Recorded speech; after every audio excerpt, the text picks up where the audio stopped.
Salut tout le monde. Bonjour, bonjour, bonjour tout le monde. J'espère que vous allez bien. Bienvenue en direct pour ce live concernant la morphologie et plus précisément aujourd'hui la morphologie des princesses Disney. Alors, n'oubliez pas que vous pouvez commenter, vous pouvez m'envoyer, chatter avec moi, vous pouvez m'envoyer vos commentaires. Bonjour Sabrina, comment vas-tu? Vous pouvez envoyer vos commentaires, etc. Aujourd'hui, nous allons parler de psychomorphologie. Alors, c'est un outil que j'adore, c'est un outil que j'utilise, je vous dirais au quotidien, moi. Un outil dont je suis convaincu de son efficacité. Bonjour Laurence. Bonjour Antonella, ravi de vous voir. Un outil dont je suis convaincu de l'efficacité. Bonjour Marinette. Et d'ailleurs, que j'enseigne depuis des années, que ce soit à des entreprises ou que ce soit à des particuliers. Je sais d'ailleurs, parmi vous, il y a certaines personnes qui sont qui étaient ou qui sont toujours mes élèves, et donc n'hésitez pas, il y a des gens qui sont mes élèves, puis d'autres qui ne le sont pas, ou d'autres qui le deviendront peut-être. Pour les élèves, n'hésitez pas, si vous avez des commentaires à faire, si vous avez des choses à partager, bonsoir Lucienne, vous n'hésitez pas. Alors la psychomorphologie, c'est un outil que j'utilise au quotidien, comme je vous le dis, à un niveau personnel, mais aussi à un niveau, et surtout à un niveau professionnel. C'est un niveau professionnel.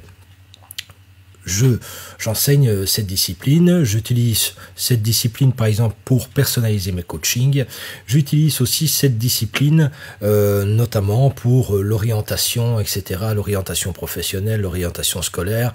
Alors d'emblée, évidemment, ce n'est qu'un outil, même si je trouve que c'est un outil performant, mais ça reste un outil et il vient s'intégrer en synergie avec d'autres outils. Nous nous entendons bien. Aujourd'hui, pour vous faire découvrir, pour ceux qui connaissent pas le monde de la morpho, je vais utiliser une thématique toute simple qui est la thématique des dessins animés et notamment la thématique Disney. Bon, ceux qui me connaissent savent que j'ai quand même une certaine affection pour Disney. Je sais que c'en est un de plus d'un, un barbu, tatoué, qui a de l'affection pour Disney, mais oui, ça existe, et je vais utiliser aujourd'hui la thématique du nez des princesses pour vous parler un peu de morphologie, et vous montrer un peu ce que ça sous-entend. Voilà. Donc, bonjour Laetitia, bonjour. Bonjour Sakari. Voilà. Donc, encore une fois, n'hésitez pas, si vous voulez partager ça avec d'autres personnes, si vous voulez inviter, c'est le moment. C'est toujours bien de pouvoir faire connaître cette discipline à d'autres personnes. Alors, sans plus attendre, je vais afficher des photos, et puis on va commencer progressivement. Je vais commencer à vous faire travailler, en fait, à vous faire travailler. Eh oui. La morpho, c'est aussi ça, c'est du travail. Au bon sens du terme, c'est-à-dire que pour devenir morphologue, eh bien, il faut développer certaines aptitudes, reconnaître certaines formes, et voilà. Alors, au départ, et avant tout, avant de commencer, je vais vous montrer. Alors je sais, vous êtes venus pour le nez des princesses, vous inquiétez pas, on y arrive. Mais je fais juste un petit clin d'œil aujourd'hui qui me tient à cœur, parce que vous voyez, quand j'étais gamin, moi je regardais ce dessin animé, alors qui a été jugé violent à l'époque. Maintenant, au vu de ce que l'on regarde, je pense que ça ne l'était plus, et évidemment, on y voyait un gars avec un cigare. Ce personnage s'appelait Cobra. Et pourquoi je vous montre ce personnage? Pour une simple et bonne raison, c'est que il y a derrière les traits de Cobra, il y a un acteur. Mais savez-vous lequel? Alors, voilà, je vous pose la question. À votre avis, quel est l'acteur qui se cache derrière Cobra? Et puis, on viendra directement au fait avec les princesses Disney. Ne vous inquiétez pas, mais vous pouvez chatter et me dire, à votre avis, quel est l'acteur qui a donné les traits, hein, ces traits, à Cobra? Je peux lire vos messages. Allez-y, n'hésitez pas. N'hésitez pas, n'hésitez pas. Alors, je lis les premiers messages. Non, j'ai toujours pas de réponse. Pas de réponse. Peut-être qu'il n'y en aura pas parce que... Ah, eh oui. Eh oui. Eh oui, c'est très bien, Sabrina. Eh oui, c'est très bien. C'est très bien, Laetitia. Très bien. Alors, je vous montre un peu. En effet, donc, nous avions affaire à Monsieur Belmondo qui vient de décéder. Donc, c'est un petit hommage parce que, bon, voilà, je suis un fan de cinéma. J'aimais beaucoup Bébel. Et puis, voilà, a été la photo donc de Bébel. Hein, c'est un peu ses attitudes et puis la photo de Cobra. Voilà, donc comme ça, pour ceux qui ne le savaient pas, voilà, maintenant vous le savez. Alors, sans plus attendre, je rentre dans le vif du sujet puisque vous êtes venus chercher une information aujourd'hui, à savoir, mais bon sang, pourquoi les princesses Disney ont-elles un style de nez bien particulier, hein, et à quoi ça a trait? Bon, alors je vais commencer d'abord par une première chose. Je vous montre une autre photo pour essayer de vous expliquer, tant bien que mal, parce que ce que je vais vous montrer ici, c'est extrêmement vulgarisé, c'est extrêmement presque vulgaire, j'ai presque envie de vous dire, j'ai presque du mal à vous montrer ça, parce que nous sommes loin d'expliquer simplement avec ce dessin ce qu'est l'analyse morphologique. L'analyse morphologique, c'est à peu près 60 points qu'on utilise dans le visage, donc de face et de profil, et avec lesquels on va créer une interaction pour monter des profils. Donc évidemment, quand vous voyez ce dessin en face de vous, avec une zone, hein, enfin 3 zones, j'ai envie de vous dire, c'est extrêmement vulgarisé, mais j'en ai besoin pour vous faire passer mon message aujourd'hui. Voilà, on ne devient pas morphologue comme ça. On ne devient pas morphologue comme ça, ça prend un peu de temps, on a besoin de méthodologie, voilà. Ici, je prends une base. Alors, voyez le visage, dans le fond, en morpho, hein, de manière globale, on le scinde en 3 parties. 3 parties. Une partie, donc la partie qui se trouve ici, au niveau de ce qu'on appelle les angles mandibulaires, hein, puisqu'il y a une terminologie aussi, il y a un vocabulaire à maîtriser en morphologie. Hein, lorsqu'on prend la moitié de ce qu'on appelle l'espace nasolabial et lorsqu'on prend les angles mandibulaires, eh bien ceux qui se trouvent en dessous s'appellent donc la mâchoire inférieure. Okay, et la mâchoire inférieure, sans rentrer dans les détails, on peut dire que ça traite plutôt du monde terrestre. Vous voyez, ça symbolise le monde terrestre.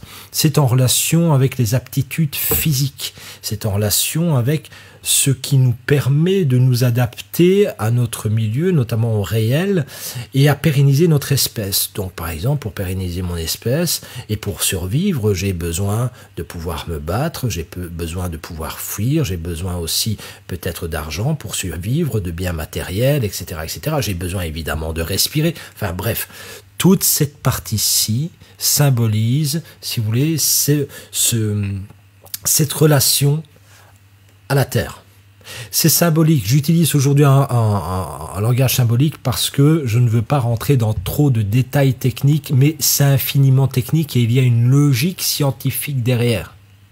C'est ça que je veux vous expliquer, c'est que ce n'est pas simplement de la symbolique, non, il y a une logique physiologique, il y a une logique anatomique, il y a une logique endocrinienne, etc., etc. Donc c'est un ensemble. Mais bon, je ne vais pas plomber un live non plus en rentrant là-dedans. Par contre, ce que vous pouvez retenir, c'est que symboliquement, oui, ça parle plutôt de ce qui est en dessous. Si on fait de la psychanalyse, par exemple, eh bien, ça pourrait traiter de l'instance qu'on appelle le ça. Voyez-vous? Bon, si on fait de la neurologie, ça pourrait traiter de la partie du cerveau qu'on appelle le reptilien. Voyez? Etc., etc. Si on est spirituel, eh bien, on pourrait parler ici du domaine de l'incarnation. Etc. Okay, il y a plein de choses à savoir. Au niveau de la santé, c'est tout ce qui est urogénital, par exemple. C'est ce qui va représenter aussi la constitution physique, la puissance physique. Bref, il y a plein de choses à savoir. Uniquement sur cette structure, il y a beaucoup de choses à définir. La partie supérieure que vous voyez ici représente ce qui est en relation avec notre cérébralité. Et donc, on ne peut pas évidemment savoir avec la morphologie. Je le dis tout de suite, si quelqu'un est intelligent, on ne s'amuse pas à faire ce genre de choses. Mais par contre, on peut se poser des questions quant aux formes de pensée. Alors, c'est pas ce à quoi vous pensez, hein, on ne fait pas de la prédiction du tout, hein, mais on peut se dire, tiens, ici on a plutôt une pensée plutôt synthétique, on a plutôt une pensée de type, par exemple, mathématique, logico-mathématique, ou spiritualiste, ou philosophique, ou artistique, etc., etc., etc. Vous voyez, il y a plein de choses que l'on peut dégager de ça. La même chose, aujourd'hui, on ne va pas s'intéresser à cette partie. Par contre, aujourd'hui, nous allons nous intéresser à cette partie, qui est ce qu'on appelle la zone médiane du visage, qui correspond en fait à la largeur de la mâchoire supérieure. Donc là, c'est la mâchoire inférieure, mâchoire supérieure. Et cette mâchoire supérieure, elle est en relation, et oui, avec l'affect, les affects, le sentiment, la passion, la relation à l'autre, la communication. C'est un des étages qui parle le mieux de ça. Alors, est-ce que ce sont les seuls détails qui nous permettent de comprendre la communication de quelqu'un, sa relation, etc. Non. Bienvenue André. Bienvenue André. Ce ne sont pas les seuls détails, mais ça nous aide évidemment. Alors, pourquoi vous présenter ça avant de parler des princesses Disney ? D'abord, une princesse, comme vous le savez, c'est d'abord quelqu'un qui a, selon les caractéristiques Disney, ce sont des personnages de cœur. C'est ça qu'il faut comprendre. Ce sont des personnages de cœur. Si vous aimez une princesse, c'est parce qu'elle a le cœur sur la main. Que vous preniez Belle, que vous preniez Blanche-Neige, que vous preniez Cendrillon, etc. Alors parfois, certaines n'ont pas l'étiquette de princesse, mais peu importe. Globalement, même les héroïnes Disney, j'ai envie de vous dire, les héroïnes Disney, leurs caractéristiques, elles ont le cœur sur la main, elles sont passionné, on va avoir voilà ce type de caractéristiques. Ce ne sont pas les seuls, bien évidemment, mais on va retrouver cette idée du cœur, du sentiment, de la relation à l'autre, de la communication, si chère à Disney. Alors, là-dessus, comme vous avez pu remarquer, l'étage du milieu, lui, traite de ça. Mais il se trouve qu'il y a une loi en morphologie. Et cette loi est la suivante, désolé pour le bruit, c'est juste ma machine à café qui s'éteint. Ne vous inquiétez pas, dans une minute, même pas, quelques secondes, ce sera fini. Et oui, il y a des naturopathes parmi vous qui disent « Mais quel intoxiqué au café !» Et ils ont bien raison, Donc, cette partie du visage, la zone médiane, parle de l'affect, comme je l'ai dit. Mais il y a une loi en morphologie. C'est la loi de la dilatation et de la rétraction. Pour le faire très simple, plus une caractéristique est dilatée, notamment ici si je parle du cadre, voyez, donc de la largeur de la mâchoire supérieure, plus le cadre est dilaté et plus les besoins inconscients, ici, au niveau des sentiments, sont nombreux. Et donc nous aurions besoin d'un quota de relations, de relations, je dirais, d'une bonne qualité, pour que la personne puisse être nourrie. Ça représente aussi le besoin de donner au niveau des sentiments, c'est-à-dire de pouvoir transmettre le sentiment. Et c'est là où je vais changer de photo, et vous allez comprendre tout de suite. Alors, je vais prendre une première photo. Alors, vous étonnez pas, c'est la Reine des Neiges. Je trouvais ça amusant et il y a quelqu'un qui s'est amusé à faire une relation entre le dessin Disney, si vous voulez, et ce que ça pourrait donner si on le tournait un peu de manière réaliste. voyez, quel visage on pourrait avoir? C'est pas trop ça que je voulais vous montrer aujourd'hui. Moi, ce qui m'intéresse, c'est que de toute manière, de façon réaliste, ici sur la droite, ou à la manière Disney, il y a quelque chose qui va frapper.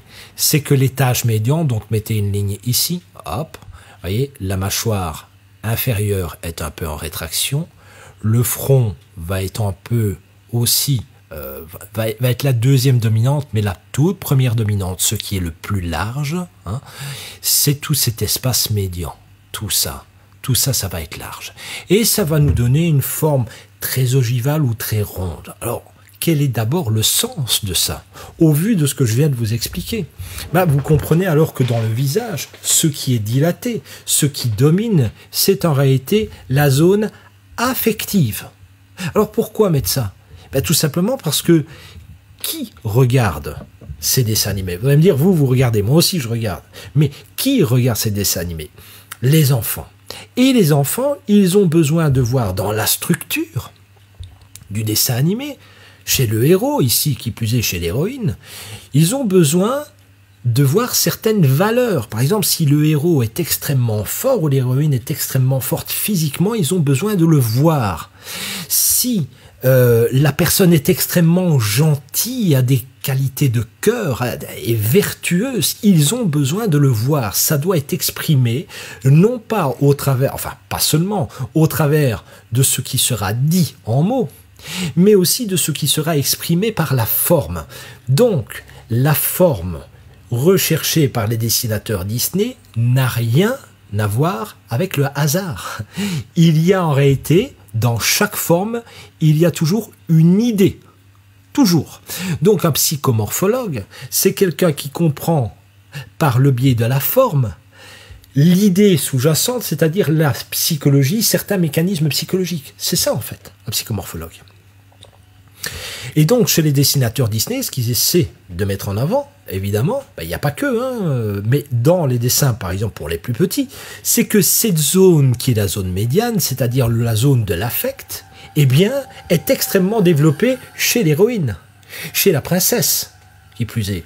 Pourquoi? Mais parce que c'est une des vertus, évidemment, presque une vertu cardinale, c'est la vertu de cœur. C'est le cœur qui prime, voyez? Et donc, quelque chose qui est déjà frappant, c'est qu'ici, eh bien, on essaie, par la forme, par cette dilatation de l'étage médian, bien de suggérer quand même que la personne a des qualités de cœur et qu'elle a des besoins inconscients relatifs à ça. Jusque-là, je pense que ça peut fonctionner. Mais ça ne s'arrête pas là. Il y a autre chose, évidemment. Vous voyez par exemple que les yeux, chez les personnages, même réalistes d'ailleurs, sont relativement grands. Alors, chez Disney, ils sont exagérément grands. Je vais vous montrer une autre princesse, pour vous montrer que c'est à peu près, alors excusez-moi, la même forme. Vous voyez par exemple, j'en ai pris une autre ici, eh bien on va retrouver les mêmes caractéristiques. Regardez, l'étage médian relativement large, ok, les yeux est très grands, et vous allez voir, il y a une raison à ça, donc je vais vous expliquer ça. Et donc l'étage médian qui est large, avec la mâchoire inférieure qui est moins dominante que cela, va vous exprimer quelque chose, c'est que la matière, la pulsion instinctive, la sexualité qui sont représentées par la base sont moins dominantes dans la structure de cette personne, sont moins dominantes que l'affection, que les sentiments. Donc ça veut dire quoi? Ça veut dire que la princesse en réalité, juste parce qu'on lui pose ça, juste parce qu'elle a ce type de structure, en fait on suggère que cette personne est plus en relation avec les sentiments qu'elle n'est en relation avec le monde terrestre, avec l'argent par exemple. Vous voyez, une princesse, on ne peut pas la corrompre facilement. Avec la sexualité, bon, vous savez quand même qu'il y a une idéologie de la princesse, elle est pure, donc ça peut pas être trop dominant ici. Oui. Il doit y avoir ces espèces de vertus qui restent, et donc on suggère ça. Mais je reviens à mes yeux. Pourquoi, chez ces fameuses princesses, on va retrouver, voyez, des grands yeux? Des grands yeux. Eh bien, la raison, elle est toute simple. Alors, on dit souvent, les yeux sont le miroir de l'âme. Bon, je n'irai peut-être pas jusque-là, mais en tout cas, je pourrais vous dire, puisqu'on ne va pas parler d'âme, mais je vous dirais que par les yeux, on communique énormément. énormément. Et plus on agrandit les yeux, plus les émotions peuvent passer. Évidemment, le but, c'est de pouvoir travailler sur les yeux, sur le regard, et en les accentuant, en accentuant la grandeur, vous pouvez mieux vous rendre compte des émotions qui traversent cette personne. Donc, ça veut dire quoi? Regardez, si je prends une mâchoire inférieure, comme vous le voyez ici, qui est plutôt faible, c'est pas une mâchoire carrée que vous avez ici, c'est pas un menton carré, on est tout en rondeur, avec un étage médian qui domine, c'est-à-dire que toute cette partie est extrêmement développée. Même par rapport au front. Plus les yeux que vous voyez là, qui sont un peu écarquillés, okay, tout ça montre d'abord que je suis quelqu'un, comme je l'ai dit, de vertu, de cœur, pour qui le sentiment compte, et pour qui les contingences matérielles comptent moins, l'argent, la sexualité, etc., ça compte moins. Par contre, le cœur, ça compte beaucoup. Et les grands yeux vont montrer en fait les émotions qui me traversent. Donc je suis extrêmement communicante. Si grâce à mes grands yeux, je peux communiquer et je peux évidemment aussi happer l'intérêt du jeune téléspectateur. Et de l'adulte aussi. Et de l'adulte aussi, d'ailleurs. Ici, je ne me suis pas amusé à le faire, mais croyez-moi, vous pouvez prendre les animaux Disney, que ce soit Bambi, etc. Vous allez voir que les yeux sont vraiment très développés. Pourquoi? Parce qu'on communique beaucoup par le regard.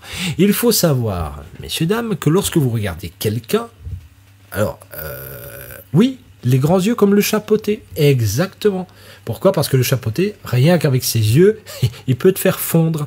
Alors, pourquoi on a une tendance à regarder les yeux? Ben, tout simplement parce que dans la reconnaissance faciale, lorsque vous reconnaissez quelqu'un, il y a 3 éléments directs que vous allez prendre en ligne de compte. Pour reconnaître quelqu'un, si on les enlève, c'est très compliqué de reconnaître quelqu'un.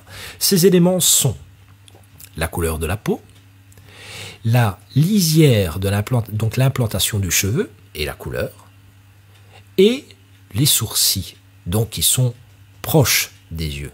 C'est pour ça que vous allez chercher cette zone-là. C'est grâce à ça que nous faisons la reconnaissance faciale, figurez-vous. On commence par ça. C'est les 3 éléments que vous checkez en premier lieu. Si on devait enlever ceci, les cheveux, et si on devait créer une couleur de peau moins, comment vais-je dire, plus terne, par exemple, très difficile de reconnaître le visage de quelqu'un. C'est assez spectaculaire, c'est qu'on a beaucoup de mal à reconnaître le visage de quelqu'un lorsqu'on enlève les cheveux, les sourcils et lorsqu'on donne une couleur de peau pas très personnalisée, si vous voulez. Donc, voilà. Vos yeux ont une tendance évidemment à chercher le sourcil et donc le regard de l'autre. Et c'est par là que nous communiquons. Vous savez que par le regard, on peut se dire beaucoup de choses. Qu'elle soit super sympa ou qu'elle soit super vilaine. Mais évidemment ici, la grandeur des yeux va vous montrer une forme d'innocence. Alors regardez ce qui se passe. Cette espèce de coefficient qui existe entre la grandeur de la mâchoire supérieure, plus le fait que les yeux soient grands, plus le fait que la mâchoire soit petite, plus d'autres éléments dont je vais vous parler finalement, qui sont le nez et la bouche. Eh bien ça, c'est une caractéristique que vous allez retrouver chez qui? Chez qui est-ce que vous allez retrouver ça? J'attends vos commentaires. Qui a ce type de caractéristique? Qui a des grands yeux, à la rigueur un petit nez, et un étage médian extrêmement développé? Allez-y, n'ayez pas peur. Lancez-vous. J'ai envie de vous lire pour voir si vous suivez, si vous n'êtes pas endormi là, derrière votre écran. Je pense pas. Alors, Laurence, Laetitia, Nico, allez-y. Eh oui, Cindy, super. Bonjour Cindy.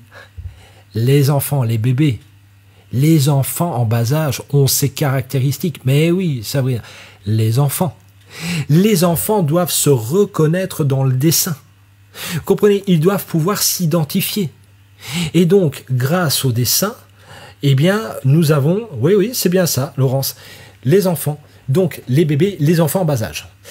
Les enfants ont besoin de se reconnaître là-dedans. C'est pour ça qu'il y a le côté mignon. Alors, je vais vous en montrer d'autres, regardez, c'est pas ça qui manque. Voilà, Vaiana, il y a le côté mignon. Il y a un côté mignon. Alors vous pourriez vous poser la question, mais comment ça se fait que les enfants ont ce côté mignon là, vraiment en rondeur, avec un étage médian développé, avec des grands yeux écarquillés qui communiquent beaucoup? Pourquoi ils ont ça et pourquoi ça nous provoque ces côtés en fait super, enfin mignon qu'on a envie de câliner? Pourquoi à votre avis? Allez-y. Quel est le sens de ça? Parce que c'est voulu par la nature, figurez-vous. Ça n'a rien à voir avec la morpho, c'est de l'anthropologie. Pourquoi, en fait, anthropologiquement? Oui, c'est l'innocence, mais je vais quand même vous donner une clé. C'est pour la pérennisation de l'espèce. Mais essayez de comprendre pourquoi. Pourquoi, à votre avis, les enfants ont cette caractéristique, c'est qu'ils sont mignons, ils nous apparaissent comme mignons. Évidemment, dans les dessins, et notamment les princesses, ça va nous apparaître mignon. Pourquoi? L'instinct de survie. Ouais, Nico, c'est ça. L'instinct de survie.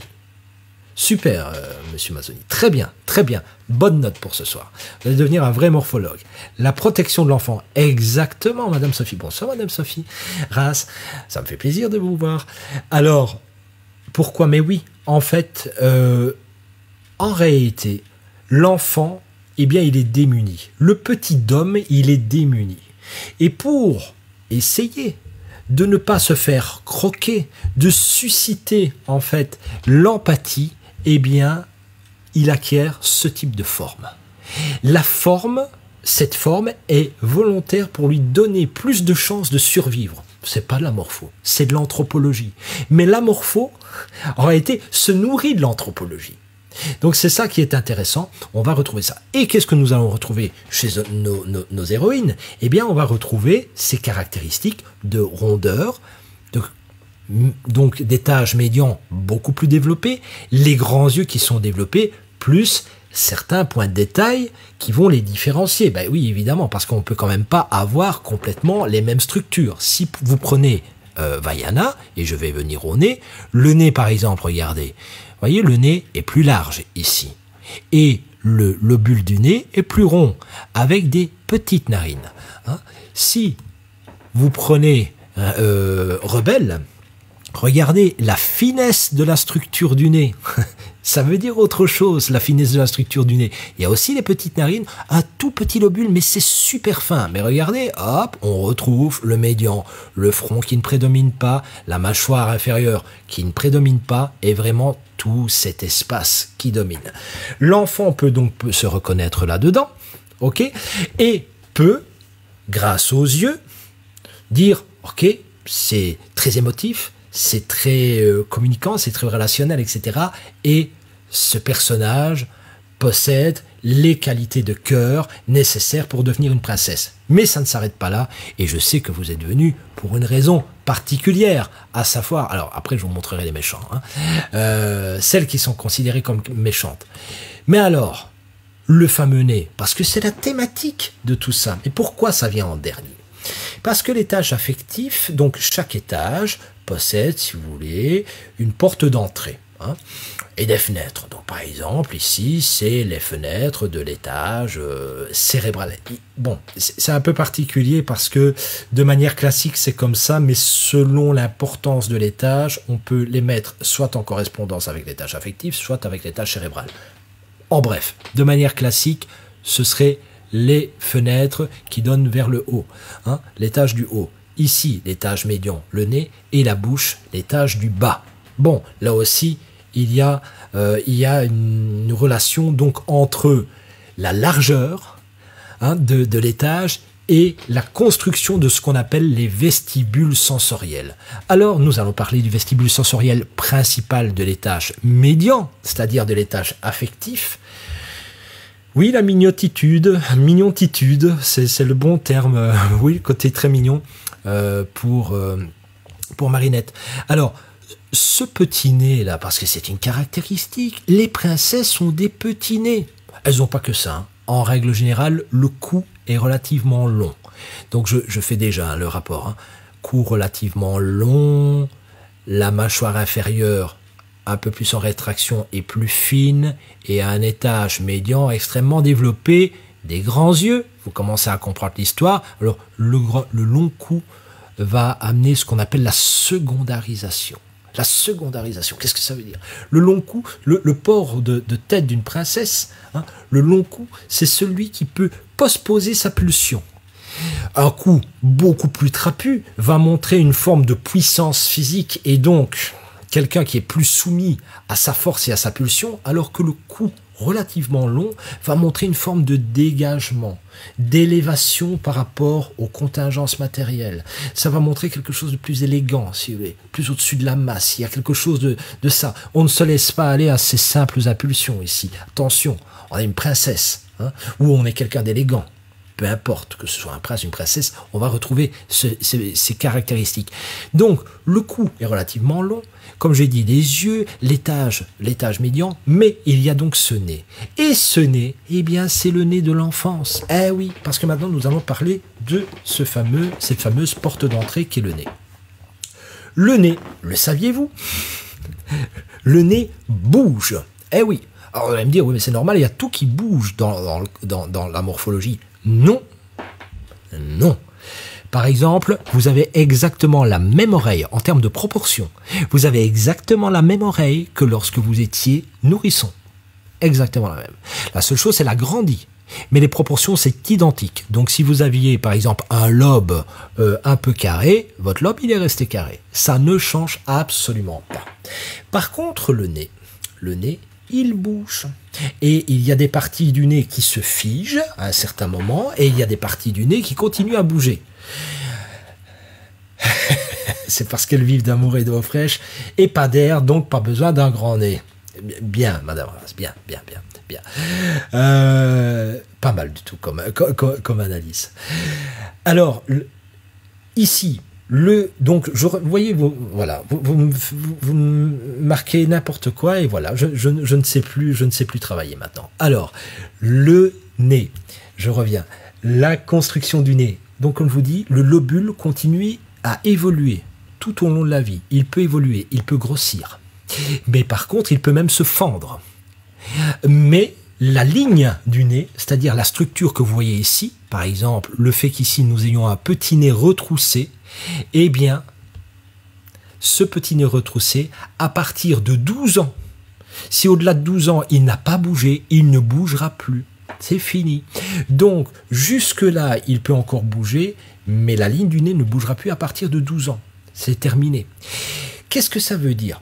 De manière naturelle, hein, si vous me dites que vous faites une chirurgie, bon, ça c'est autre chose. D'ailleurs, c'est quand même la chirurgie la plus demandée, hein, par les femmes. Se faire un petit nez, la réduction du nez. Et qui plus est, si maintenant le nez est un peu en trompette, voilà, il y a ce côté. Mais vous allez voir, mesdames, restez bien, et messieurs, restez bien, parce que vous allez comprendre ce que ça signifie dans la structure de l'adulte. Je peux vous montrer dans la structure de l'adulte ce que ça peut donner. Hein. Attendez, je vais vous trouver ça. Ah, non. Je vais vous montrer ça. Je vais ressortir. Regardez dans la structure de l'adulte ce que ça donne. Ça peut me donner ça. Vous voyez? Ça peut me donner ça.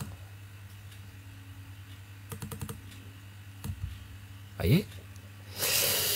Alors, c'est pas hasard, il y a une relation à ça. Mais pourquoi je vais parler de la structure de l'adulte et qu'est-ce que ça veut dire, le petit nez, finalement, chez l'être humain, hein, et pourquoi les égéries Disney, les vraies princesses Disney, celles qui étaient représentantes de Disney, comme Douchka par exemple, j'étais amoureux d'elle quand j'étais petit, hein, voilà, comme Douchka, pourquoi elles ont un petit nez et qu'est-ce que ça signifie? Bon, donc je vais revenir là-dessus. Le petit nez, comme je vous l'ai expliqué, eh bien, le petit nez va montrer une chose, c'est les caractéristiques de l'enfance, ça va montrer une fixation à l'enfance. Le petit nez retroussé, si vous voulez, c'est le petit nez qui a, en fait, le lobule en l'air. En l'air, eh oui. En fait, il a le nez dans les nuages. Ça va donner quelque chose d'un peu rêveur, d'un peu crédule, en réalité, comme l'enfant. Un enfant, vous pouvez le manipuler extrêmement rapidement, facilement. Ce que les adultes disent, en général, ils ont une tendance à le croire. Donc ça, c'est une caractéristique. Mais il n'y a pas que celle-là. Les enfants ont cette capacité de rêver. hein, voilà, le nez dans les nuages, c'est-à-dire que on rêvasse, on est capable, voilà, de se dire, et c'est ce qui est très beau d'ailleurs chez l'enfant, que les choses vont aller de mieux en mieux. Et même lorsqu'on voit des choses qui sont pas très belles, on est encore capable de les enjoliver. C'est une des caractéristiques de l'enfance. Et il n'y a pas que ça. L'enfance est marquée aussi, le petit nez va être indicateur de besoins affectifs, donc comme j'ai expliqué, qui soit doux, c'est pour ça qu'on a le lobule du nez qui est relativement rond, et une relation affective, si vous voulez, qui soit, comment vais-je dire, qui soit sincère. Alors à quoi on le voit? Eh bien, on le voit à ceci. Si vous voulez, l'arête du nez est relativement courte. On a un nez court. Le fait que l'arête soit courte va donner ce qu'on appelle de la primarité du sentiment. L'enfant ne triche pas sentimentalement. Lorsqu'il vous dit qu'il vous aime, il vous aime. Mais s'il vous dit qu'il vous aime pas, c'est qu'il vous aime pas. Il y a quelque chose. Alors, il ne met peut-être pas en mots, mais enfin, si il le met en mots, il ne nuance pas. Pourquoi? Parce que c'est justement ça la caractéristique. Peu de nuances dans les sentiments. Le sentiment est vrai, ça passe ou ça casse, c'est sympa ou c'est pas sympa, c'est vrai ou c'est faux, sentimentalement parlant. Mais la petitesse du nez va nous renvoyer à ça. Donc, à un sentiment qui soit vrai, qui soit franc, que l'on doit prendre au premier degré, on n'a pas besoin d'aller dans la nuance, il doit être vrai, je ne sais pas mieux vous le dire, il doit être doux, c'est le lobule du nez qui est relativement doux, et il doit nous faire rêver. Le sentiment doit nous faire rêver. Et quand on parle des princesses, et quand on parle du prince charmant et de la princesse, eh bien ça fait rêver. C'est là tout le truc. Donc, voyez que tout ça coïncide en réalité un peu avec la structure de l'enfant, c'est-à-dire rêve, amour vrai, amour franc, voyez. Mais en tout cas, on joue pas. C'est pas un jeu de cache-cache. C'est pas des amours torturés, voyez. C'est pas des amours clivants. Non, ici on a affaire. Il y a aussi une forme d'amour platonique. On n'est pas en relation avec la sexualité. On est autre chose. On est en l'air. On est dans une forme plutôt aérienne, si vous voulez, sublimée. Voilà. Donc, on va se retrouver là-dedans. Et donc, ces princesses, dans le fond, elles vont nous donner ceci, c'est la mâchoire inférieure est en rétraction, donc la sexualité, l'argent, c'est pas ce qui compte. Les avoirs, etc. C'est pas ce qui compte. Ce qui compte, c'est le sentiment. Et quel type de sentiment? Un sentiment vrai, un sentiment qui fasse rêver, un sentiment doux, un sentiment où on ne triche pas. Voyez. Et pourquoi c'est d'autant plus vrai? Alors vous allez voir, je vais encore passer en revue les caractéristiques, voyez. Regardez ce qui se passe. Entre les grands yeux qui communiquent et ce nez, vous allez retrouver quoi? Vous allez retrouver ici un énorme passage entre l'étage affectif et l'étage cérébral. C'est ce qu'on appelle une glabelle ouverte, c'est-à-dire que la cérébralité et l'affectivité, ici, sont ensemble. Elles ne font qu'un. On ne dissocie pas sa pensée des affects. Alors, je sais, pour certaines personnes, vous allez me dire, mais c'est normal. Ben non. Il y a des gens qui sont capables de réagir froidement, de prendre des décisions froides, sans prendre en compte le sentiment. Mais ici, avec ce type de structure, c'est le sentiment envahit la pensée.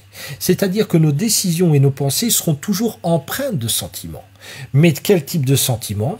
Je le redis, un sentiment pur, naïf, doux, etc. Donc, ce fameux nez qu'on va mettre chez les princesses, c'est quand même lourd de sens. Mais ça s'arrête pas là, les amis. Et non, ça s'arrête pas là. Parce que ce qu'il faut savoir, c'est que le nez, vous voyez, ici par exemple, le nez il est un tout petit peu plus puissant chez Vaiana. Pourquoi? Parce que chez Disney, mais par contre on a les mêmes caractéristiques, hein. Grande ouverture, grands yeux, tout ça communique, il n'y a pas de blocage entre les deux, vous voyez. Et il y a d'autres choses que vous voyez qui sont là et qui sont en relation. Alors pourquoi c'est un peu plus large? Et c'est là où je veux en venir, c'est que Vaiana, eh bien c'est une Polynésienne. c'est une Polynésienne. Et que la structure des Polynésiens, physiquement, sont construits un peu plus costauds. Vous voyez, il y a une espèce de force physique qui est plus probante chez eux. Alors que ici, on va avoir des héroïnes plutôt, voilà, qu'on pourrait remettre à la France ou à l'Angleterre, etc. C'est pas exactement la même construction physique. Donc, on va retrouver beaucoup plus de finesse dans la construction du nez, et par contre, un nez un peu plus fort, un peu plus puissant, parce que le nez va parler aussi de ça, de la construction physique. Alors, vous allez me dire, oui, mais quoi? Vaiana, c'est une princesse, mais c'est une princesse, c'est une guerrière, mais une guerrière polynésienne. Il fallait bien lui mettre une forme de robustesse, si vous voulez. Il y a quelque chose de ça.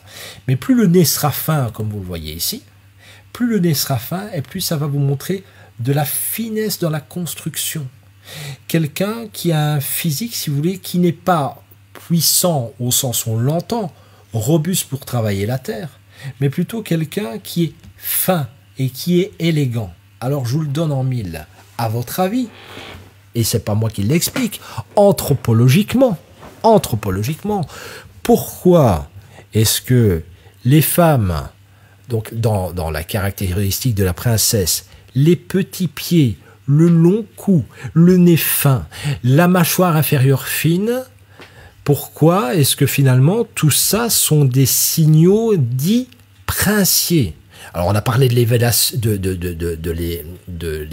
etc. On a parlé plein de choses. Mais à votre avis, du point de vue anthropologique, qu'est-ce que ça montre? Qu'est-ce que ça montre? Allez-y, hein, n'hésitez pas, communiquez avec moi, faites vos réflexions. Vous pouvez... On va tous se regarder le nez maintenant. Bah oui, évidemment. N'hésitez pas, répondez-moi. Pourquoi, à votre avis, les petits pieds, le long cou, le petit nez finement construit, etc. Pourquoi est-ce que c'est plutôt l'apanage des princesses? Pourquoi est-ce qu'elles ont ça? Pourquoi est-ce qu'on les dessine comme ça, du point de vue anthropologique? Eh oui, la finesse. Oui, mais qu'est-ce que ça sous-entend? Écoute bien, qu'est-ce que ça sous-entend? Qu'est-ce que ça sous-entend? Pourquoi ça fait rêver? C'est la finesse, tu as raison, mais pourquoi ça fait rêver? Pourquoi est-ce qu'à ton avis, ça peut susciter, quand on le montre, quand on le montre même déjà petit, il y a la noblesse, oui, mais il y a encore quelque chose d'autre. Anthropologiquement, hein. Anthropologiquement, donc c'est l'étude de l'homme par sa constitution, par ses rites, etc. Donc sociologie et anthropologie s'entendent bien. Allez, vous donnez votre langue au chat, je vois que ça a une tendance à ramer, donc je ne vais pas vous faire attendre. Ce sont des personnages qui ont été élevés dans des conditions, écoutez bien, qui ne sont pas trop rudes. Trop rudes, ben oui, fatalement. Ce n'est pas rude. Et elles ont pu s'élever dans un milieu qui n'est pas trop rude. C'est ça que ça montre. Parce que les personnages plus trapus, avec un cou plus robuste, avec une mâchoire plus large, avec un nez plus grossier, si vous voulez, plus gros, vont montrer du point de vue anthropologique des gens qui sont adaptés à la rudesse de la vie. Tandis que celles-ci, non. Elles vont montrer qu'elles sont en fait adaptées à un milieu protégé, à un milieu où justement, ce n'est pas trop rude. Un milieu où, d'une certaine manière, eh bien, on est protégé. Et c'est ça, en fait, l'idée. C'est que lorsqu'on est dans ce monde-là, on est dans un monde protégé, en dehors du monde, en dehors de la rudesse, en dehors du travail, de l'effort tel qu'on l'entend, en dehors de la maladie qui arrive tôt, en dehors de la vieillesse qui arrive tôt. Voilà. C'est ça, en fait, qui crée une forme de sublimation. Et ça, c'est de l'anthropologie pure. Vous voyez? Donc, ce que j'essaie de vous expliquer, c'est que tout ça, eh bien, fatalement, oui, mais tu vois, c'est intéressant ce que tu dis, Laurence, un peu à la Shrek. Mais princesse Fiona, tu vois, quand elle est princesse humaine, et lorsqu'elle est princesse ogresse, c'est plus la même structure. Tout ce que tu vois ici est détourné, en fait, donc la mâchoire sera beaucoup plus large, etc. Le nez sera beaucoup plus puissant. On va évidemment donner des valeurs extrêmement terriennes chez Shrek. C'est intéressant. ce que tu dis, mais est très juste. Alors, pourquoi vous montrez tout ça? Et pourquoi, par exemple, si je reviens, excusez-moi, si je reviens à ce type, voilà, ce type morphologique, voyez, par exemple, là j'ai pris, bon, c'est pas une égérie Disney, on s'entend bien, mais j'ai pris Amélie Poulain, hein, voilà. Ben, si vous prenez Amélie Poulain, on va avoir des caractéristiques un tout petit peu similaires, pas exactement similaires, mais un tout petit peu similaires, voyez. Ici, l'espace extrêmement grand, le nez, bon attention, elle rigole, donc ça écarte un peu, mais enfin, une structure du nez moyenne, je dirais, des vestibules relativement grands, un étage médian qui a une tendance à prédominer. Voyez, on va retrouver ici des caractéristiques idem à peu près chez Alizé. On va retrouver ça, et on va retrouver ce type de caractéristiques chez une demoiselle qui a joué une princesse Disney, voyez, c'est-à-dire finesse du cou, une mâchoire inférieure qui ne prédomine pas, un nez relativement fin, plutôt, alors on aurait pu faire mieux, hein, mais ici une relation directe entre l'étage cérébral et l'étage affectif, c'est-à-dire qu'il n'y a pas de sourcil jointif, il n'y a pas de blocage, il n'y a pas de muscle pyramidal qui viennent bloquer ça, il n'y a pas des yeux trop introvertis, enfin trop rapprochés. Tout ça montre qu'elle peut jouer belle. Pourquoi? Parce qu'elle a le même type de caractéristiques morphologiques. Alors je vais vous le montrer d'ailleurs, regardez ici. Voilà, voici par exemple le nez d'Emma Watson. Hop, vous voyez le type de construction. À votre avis, toutes les femmes que je vous ai montrées, que ce soit Douchka tout à l'heure, la chanteuse de Disney, ou que ce soit Emma Watson, ou que ce soit Amélie Poulain, ou que ce soit, je ne sais plus qui je vous ai montré, peu importe, ce sont des femmes. Ce sont des femmes, mais qui véhiculent quoi? Elles vont véhiculer quoi? Je vous ai montré Alizé. Allez-y, n'hésitez pas.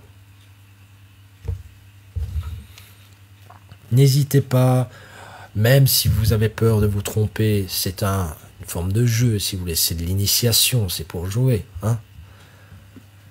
Ça va véhiculer quoi, à votre avis? Tout ça, une image plus enfantine. Oui, pour Sabrina. Eh oui, ce sont des femmes enfants. Des femmes enfants. Eh bien oui, des femmes enfants.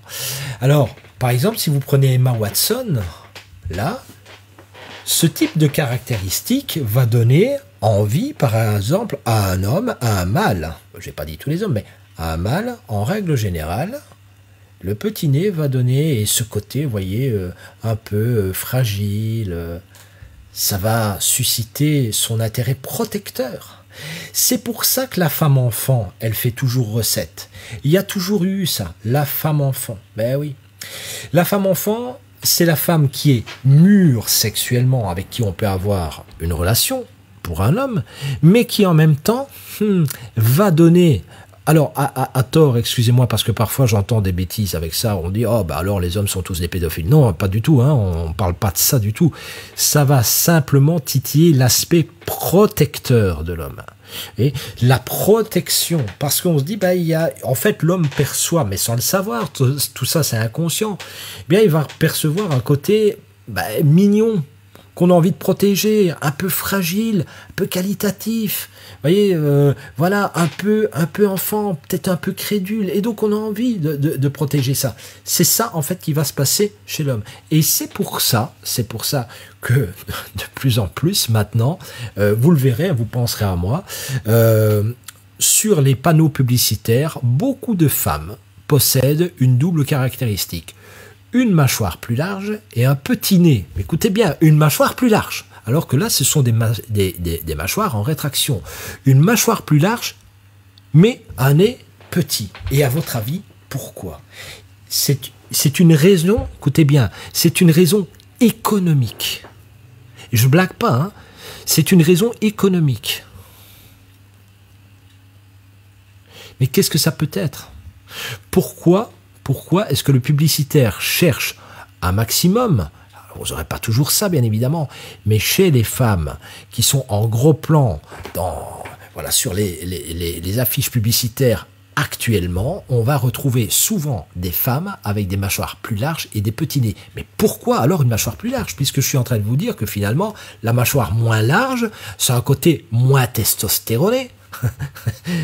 Ça a un côté plus élevé. Pourquoi est-ce qu'on va mettre ça actuellement? Donc j'attends vos réactions. À votre avis, pourquoi? Donc ça correspondrait plus à des structures comme Angelina Jolie, par exemple. Vous voyez? Pourquoi on va chercher ça? Ah ah, ça vient pas facilement, les amis, hein. Je vous en pose une colle quand même. Pourquoi maintenant, alors que là je suis en train de vous faire le coup des princesses avec toute cette vertu de cœur, voilà, ces vertus de cœur, ces vertus presque enfantines. Alors, j'arrive, hein, je vois, hein, je vais lire ce que vous êtes en train de m'écrire. Alors, je lis, Sabrina, mâchoire plus large et plus en adéquation avec l'argent, voire le pouvoir. Ok, mais oui, mais alors pourquoi? Pourquoi? Parce qu'on file ça. Alors, bonne question. Roxane, je prends la vidéo en cours, mais est quitté pour... Oui, alors, attends. Attends, parce que là je vois Roxane qui me pose une question. Roxane, oui, en fait, Roxane, tu prends la vidéo en cours, mais je tiens à expliquer à tout le monde. La construction morphologique ici n'a rien à voir avec le genre. Et non, un morphologue, il s'en fout en fait du genre. Par exemple, moi je suis un mec, vous me voyez, je pense que tout le monde le voit, j'ai une barbe. Ok, j'ai la voix du mec, mais dans ma morphologie, il y a plein d'indices de féminité. Et je pourrais très bien avoir une construction morphologique chez une femme avec des indices de masculinité. C'est ce qui est très intéressant en morphologie. La morphologie ne va pas s'arrêter à un genre. Un morphologue ne s'arrête pas à une ethnie. Moi, quand j'entends les gens qui me disent « Ah, tu sais, tous les blacks, ils se ressemblent », ça me rend malade. C'est pas vrai, du tout. Du tout, ils sont tous différents. C'est n'importe quoi. Tous les Asiatiques se ressemblent. C'est n'importe quoi. Donc non, c'est pas du tout ça. Un morphologue, c'est un spécialiste de l'architecture du visage. Et chaque architecture est différente. Et simplement, dans la vidéo, je me sers, moi, du dessin pour essayer de vous expliquer des petits trucs de base. Vraiment de base. Alors, vous êtes prête? Je réponds. J'espère, Roxane, j'espère que je réponds hein, à ta question. J'espère. Alors, pour attirer, mais quoi exactement? Image d'une femme qui réussit. Et oui, pour Lucienne, fragilité. Et non, fragilité, Marinette. Si c'est fragilité, ça peut pas être une mâchoire puissante. Donc, c'est peut-être pour le nez que tu me dis ça. Le côté sexuel qui ressort, les besoins de base. Oui, bien vu. Et ben voilà, les amis, je vais vous dire pourquoi. Tout simplement parce que quand une femme, donc quand on montre l'image d'une femme, et donc pour Roxane, on s'entend, c'est juste parce que là, je suis en train de faire la relation avec les princesses, hein, mais je pourrais parler d'hommes aussi. Lorsqu'on montre une femme avec une mâchoire plus large à l'heure actuelle, nous sommes dans des époques où, de plus en plus, il faut être deux pour assurer le quotidien. Eh ouais, c'est plus le quotidien où on doit travailler seul. De plus en plus, c'est deux salaires. Économiquement, quand l'argent se fait un peu plus rare, eh bien, les hommes vont être attirés, je vous le donne en mille, par des mâchoires qui sont plus larges. Parce que ça les rassure. Ça donne un côté femme qui se prend en main. Mais elle garde le petit nez. Femme-enfant. Que je peux protéger. On s'entend bien, mesdames, monsieur est très certainement en train de se tromper parce qu'il oublie de mettre en relation tout le reste. Plus vos expériences de vie, plus tout ça, il ne le met pas. Mais c'est ce qu'il capte. Moi ici, je suis simplement en train de vous dire, les signaux qui sont captés ont du sens. La psychomorphologie, c'est que les signaux qui sont captés ont du sens. Après, un morphologue, c'est quelqu'un qui prend énormément de détails, comme je l'ai dit, plus de 60 détails dans le visage, qu'il fait communiquer pour essayer de livrer un portrait. Vous voyez? Mais un portrait qui va parler de quoi? Qui va parler de ses tendances de base. Là, il ne va pas prendre en compte dans un premier temps l'éducation, les événements de vie, etc. Non, il ne prend pas ça.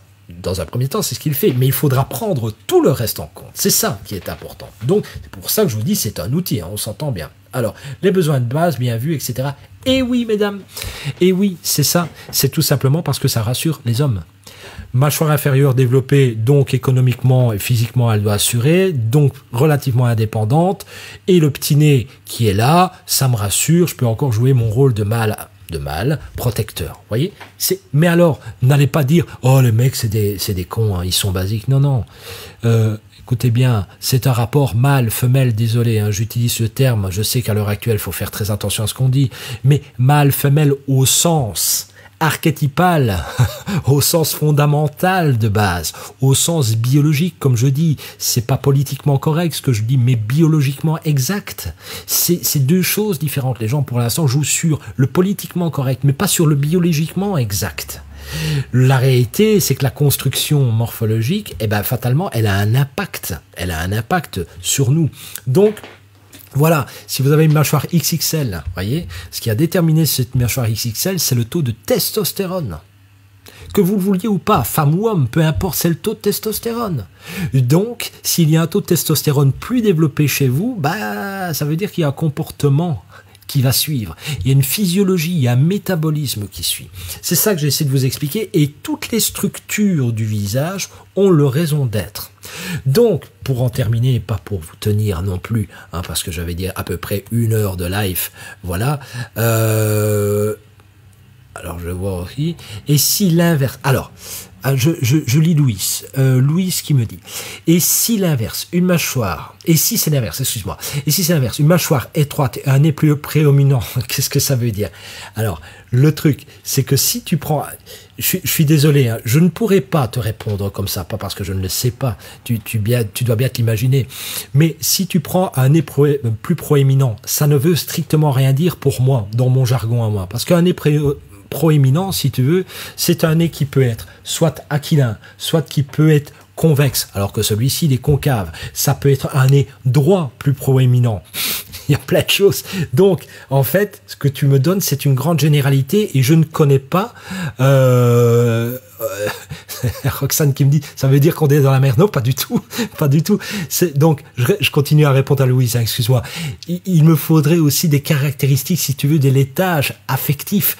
Tout ça va jouer un rôle. Regarde, je vais te donner un exemple tout bête. Hein. J'essaie de te montrer. Regarde. Si je prends par exemple la sorcière, voilà. Voyez, là, j'ai la belle-mère, la marâtre dans Réponse et évidemment la sorcière de Blanche-Neige. Je donne un exemple. C'est juste pour répondre notamment à Louise. Et voilà. Alors, voyez là, par exemple, ce que vous voyez ici, regardez le blocage qui existe entre l'affect et le cérébral. Voyez? Alors que chez les princesses, ça n'existe pas. Les princesses, c'est pas comme ça, c'est ouvert. Il y a la correspondance entre la pensée et l'affect. Ici, ça se bloque. Regarde maintenant, Louise, par exemple, le nez, tu vois? Hop, ici, on a une forme qui est plus proéminente, comme tu vois, mais qui est... Alors ici, c'est un peu exagéré, hein, on s'entend. Ça tire vers de l'aquilin, voire du convexe. Ici, regarde le lobule du nez. Progressivement, tire vers quelque chose d'un peu plus convexe. On va avoir des bosses et des creux. Tout ça va nous amener, tu vois, par exemple, ça voudrait dire, c'est un exemple, hein, ça veut dire, la vie affective n'est pas un long fleuve tranquille. J'ai une tendance entre les bosses et les creux, c'est-à-dire entre des élans vers l'autre et du repli sur moi. La tendance aquilin, c'est-à-dire le nez qui revient, tu vois, un tout petit peu convexe comme ça, va me donner un nez plutôt en relation avec la conquête, avec le territoire, avec l'agressivité. La glabelle qui se referme ici va plutôt évoquer justement la fermeture entre l'étage affectif et l'étage cérébral, c'est-à-dire ça ne communique pas. Les yeux évidemment qui sont démesurés, tu vois, qui sortent des orbites, montrent cette espèce de folie et la manière dont la personne voit le monde, c'est-à-dire de manière un peu démesurée. Et les creux, les saillies que tu vois ici vont indiquer justement un rapport au milieu qui est extrêmement écorché vif, si tu veux, extrêmement sous tension. C'est ce qu'on appelle les grandes ruminations, les combats, oh, je ne retourne plus sur le terme. C'est les luttes intestines, excuse-moi, les luttes intestines. Donc c'est les luttes profondes. Tout ça va avoir du sens. Alors là, j'ai essayé de vous faire vivre un peu ça, mais tout ça a du sens. Regardez, rétrécissement de la glabelle, les yeux démesurés. Bon, après, il y a des caractéristiques, hein. Par exemple, ici, une myosis.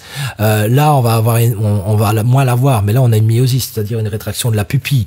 Tu vas avoir, par exemple, la verrue ici. La verrue sur le nez, regarde bien, c'est intéressant, la verrue sur le nez, caractéristique des sorcières. La verrue, c'est la représentation de la maladie. Ok. Au niveau du nez, c'est la maladie au niveau des affects. Il faut savoir que les maladies vénériennes, ce sont les maladies sexuelles, mais ce sont les maladies de l'amour, les maladies de Vénus. Vénérienne, c'est de Vénus. Tu vois, tout ça, en fait, va être en relation. Le menton, alors ici, on le voit un peu moins, mais tu sais que la sorcière a un menton plutôt en galoche. Regarde, hop, menton en galoche. C'est-à-dire que les instincts vont être projetés vers l'avant. Il y a une forme d'impulsivité. Regarde comme la position rentrée de la sorcière va te montrer que le cou n'est plus long. Il est court. Donc, on n'est plus à un niveau secondarisé élevé. Non, on devient primaire. Et tout ça, tout ce que je suis en train de te dire, en fait, cohabite. Alors, pour Roxane, ça veut dire qu'on est dans la merde. Pas du tout. Ça me fait rire, ça. Non, pas du tout. Pourquoi on a, en fait, les structures morphologiques. Ben, moi, j'ai le visage que j'ai. Vous avez votre construction morphologique, etc. Aussi, ce qui est intéressant, c'est de comprendre ce que notre morphologie veut dire. Voilà. C'est un peu notre jeu de cartes de base, si vous voulez. Il n'y a pas de bonne morphologie. Il n'y a pas de mauvaise morphologie. Ça n'existe pas, tout ça. C'est juste qu'on essaie de comprendre comment ça fonctionne pour essayer de se retrouver dans des situations qui soient plus en accord avec notre structure morphologique. Vous voyez, c'est tout simple. Moi, je prends un exemple tout bête. Je vais vous le faire avec la princesse Disney pour vous montrer ça. Regardez, c'est tout bête ce que je vais vous expliquer. Si je prends une structure morphologique comme elle, peu importe, de toute façon c'est toujours à peu près les mêmes caractéristiques. Si je prends des caractéristiques morphologiques comme ça, et que je prends une base inférieure qui est moins développée, ok, encore une fois, comprenez bien que pour les besoins du cours, je vulgarise un max, je vous assure, la morpho, c'est énorme, ok. On va très loin dans la morphologie, l'analyse de la peau, l'analyse du muscle, l'analyse de l'os, enfin, je vous en passe des meilleurs, croyez-moi. Rien que pour analyser les yeux, il y a au moins, une quinzaine de points, rien que pour les yeux. Donc, croyez-moi, je vulgarise énormément. Mais, si je prends ça, imaginons que j'ai réellement quelqu'un qui ait ses vertus du cœur, vous voyez, ses vertus du cœur. Une certaine naïveté, mais dans le bon sens du terme aussi, naïveté, oui, une naïveté émotionnelle, une naïveté des affects, une naïveté du sentiment. Et que la mâchoire inférieure ne prédomine pas, c'est-à-dire que les aspects, comme je vous ai dit, plus de pouvoir, plus d'argent, etc., ne prédominent pas. Imaginons que ces personnes, vous la placiez dans une fonction où on demande du rendement, on demande de la froideur affective, on demande à pouvoir justement être rentable. Vous voyez ça? La personne, elle peut le faire. Pourquoi? Mais parce que si elle a le degré d'étude, elle a 2 bras, elle a 2 jambes, elle a le cerveau, elle va faire. Mais est-ce qu'elle se sentira en adéquation? Non. Et voilà, si tout le problème, c'est que lorsque vous n'êtes pas en adéquation avec votre milieu, c'est-à-dire lorsque vous n'êtes pas dans ce qu'on appelle le milieu, le milieu donc... maintenant, depuis tout à l'heure, en fait, je parle de ça, maintenant, je n'arrive plus à retomber sur le terme. En tout cas, le milieu avec lequel vous êtes en adéquation, ça me reviendra. D'élection, le milieu d'élection, avec votre milieu d'élection, c'est-à-dire avec lequel vous êtes bien en tout point. Lorsque vous n'êtes pas là-dedans, vous êtes dans un milieu qui ne vous convient pas. Et donc, ça peut devenir un milieu dit de destruction. Qu'est-ce que ça veut dire? Ça veut dire que plus vous allez lutter contre ce que vous êtes naturellement, eh bien, plus vous allez perdre de l'énergie.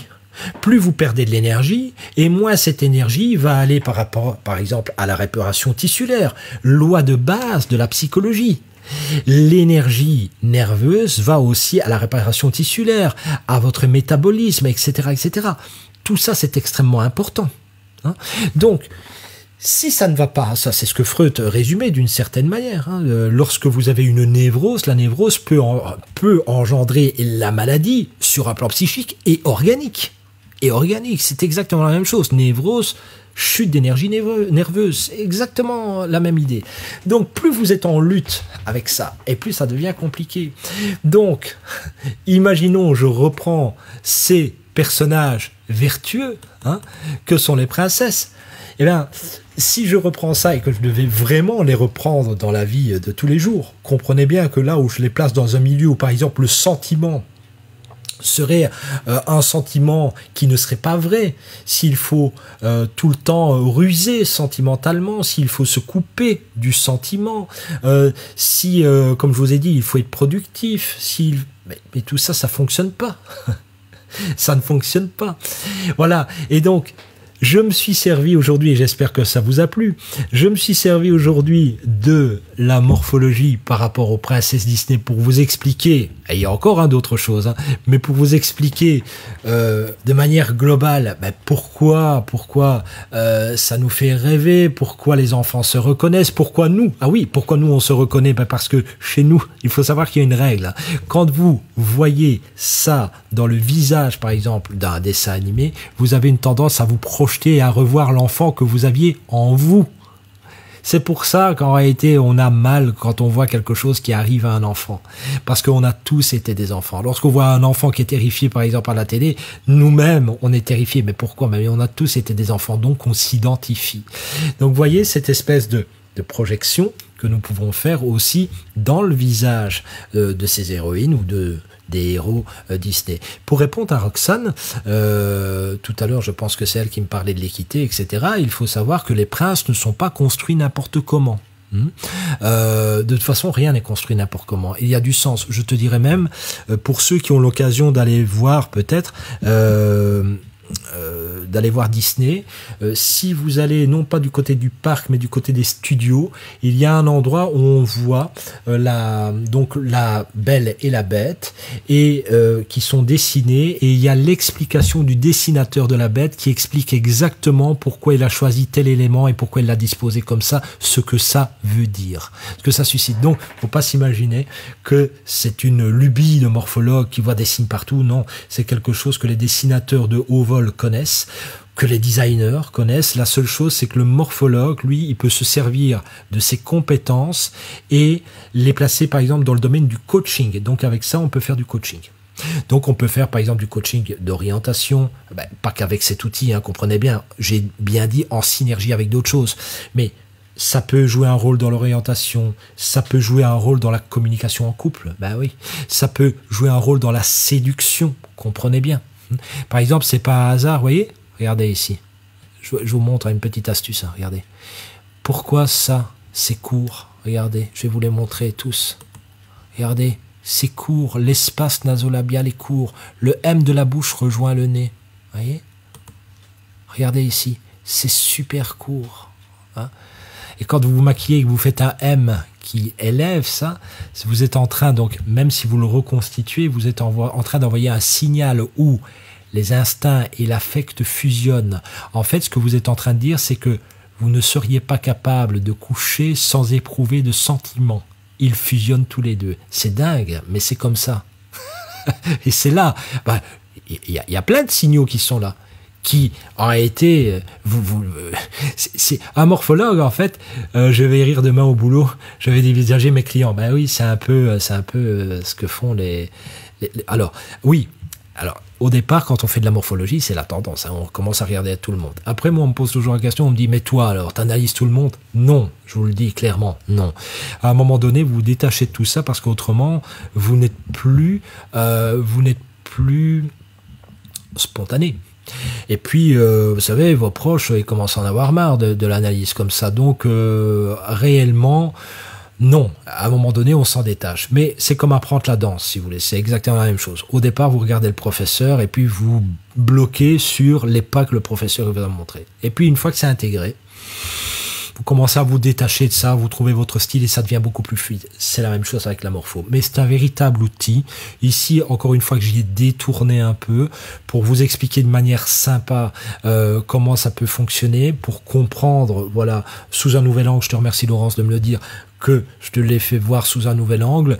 Mais sachez que on peut utiliser ça, comme je l'ai dit, dans le coaching, dans l'orientation, dans la relation de couple, dans la communication en général, dans le management.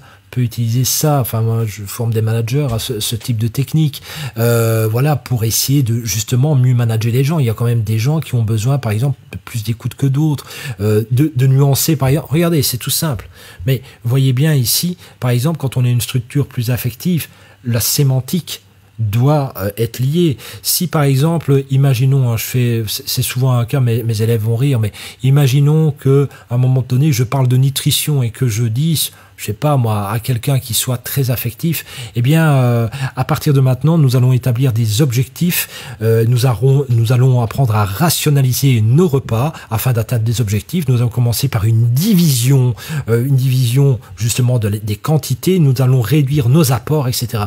Quelqu'un qui est affectif, l'affect, voyez, l'affect c'est aimer.